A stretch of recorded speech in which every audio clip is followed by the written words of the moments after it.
আমি প্রথমে ধন্যবাদ জানাই আমাদের দেশ নায়ক প্রধানমন্ত্রী তারেক রহমানকে। তার নেতৃত্বে আমাদের অর্থমন্ত্রী এবং বাণিজ্যমন্ত্রী, আমাদের বাজসের বর্তমান প্রেসিডেন্ট জনাব এনামুল হক দোলন সাহেবের নেতৃত্বে আমরা জুয়েলারি ব্যবসায়ী যেটা এবার আমরা পেয়েছি, এটা 50 বছর ইতিহাস করেছে। যেটা ভ্যাট আমরা একটা পর্যায়ে পড়ে গেছি 0.5%, ভরি প্রতি 2,500 টাকা। এটা কিন্তু আমরা কখনো প্রত্যাশা করি নাই।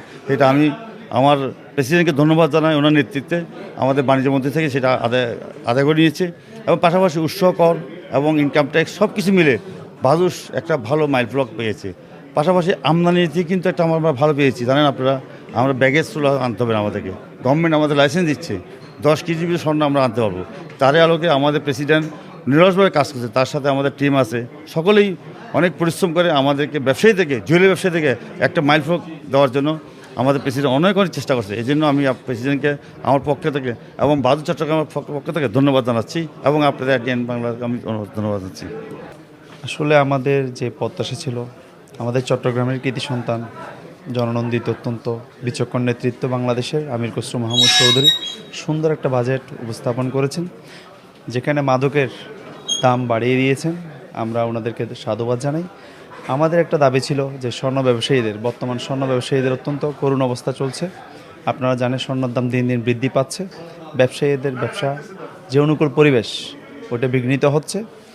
একদিকে আপনাদের যথেষ্ট পরিমাণে আমাদের বেচাকেনা একেবারেই হ্রাস পাচ্ছে, আর অন্যদিকে আমাদের ভ্যাট ট্যাক্সে যে এটা 2.5% বলা যায়, 2.5% এখন করেছে। আমি মনে করি আর একটু কমালে মনে হয় ভালো হতো, ব্যবসায়ীর উপকৃত হতো। কারণ যেহেতু ব্যবসা নেই, এখন গোল্ডের দাম বৃদ্ধির ফলে ব্যবসা একেবারেই তলানিতে আমাদের।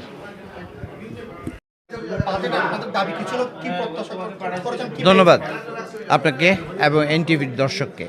বাজেটে আমাদের মূল দাবি ছিল ভ্যাট সমস্যার সমাধান করতে হবে। অর্থাৎ আমাদের বাংলাদেশিরা যখন বিদেশে যায় স্বর্ণালংকার ক্রয় করতে, তখন তারা তাদের দেশের নিয়ম অনুযায়ী কোনো ভ্যাট দিতে হয় না, অর্থাৎ ভ্যাট রিফান্ড পায় তারা।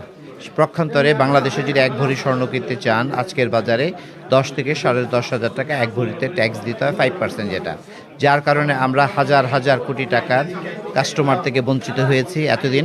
এবং মানুষ যারা এখন গোল্ড কিনে তাদের বিদেশে যাওয়ার সক্ষমতা রাখে, তারা বিদেশ থেকে স্বর্ণ ক্রয় করতে অভ্যস্ত হয়ে গিয়েছে। আমরা ভ্যাট কমাতে বলেছিলাম ভরিতে 2,000 টাকা।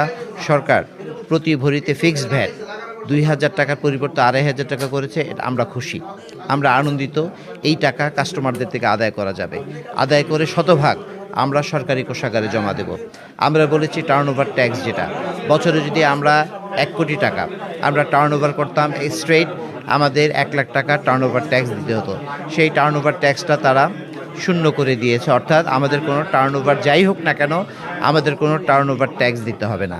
আমরা বলেছিলাম উৎস কর, মানে উৎস কর বলতে সোর্স ট্যাক্সটাকে 5% ছিল, সেটা কমিয়ে আমরা 0.5% করতে বলেছিলাম। সরকার আমাদের প্রতি সদয় হয়ে এটাকে 5% করেছে। অর্থাৎ ব্যবসার যেই প্যাকেজগুলি ঘোষণা করেছেন আমাদের বাজেটের জন্য, আমি বিশ্বাস করি এই বাজেটে আমাদের জুয়েলারি খাত আবার ঘুরে দাঁড়াবে। আমাদের এখানে এক্সপোর্টের দুয়ার খুলে দেওয়ার জন্য আমাদের বাণিজ্যমন্ত্রী ইতিমধ্যেই উদ্যোগ নিয়েছেন আমাদের সাথে।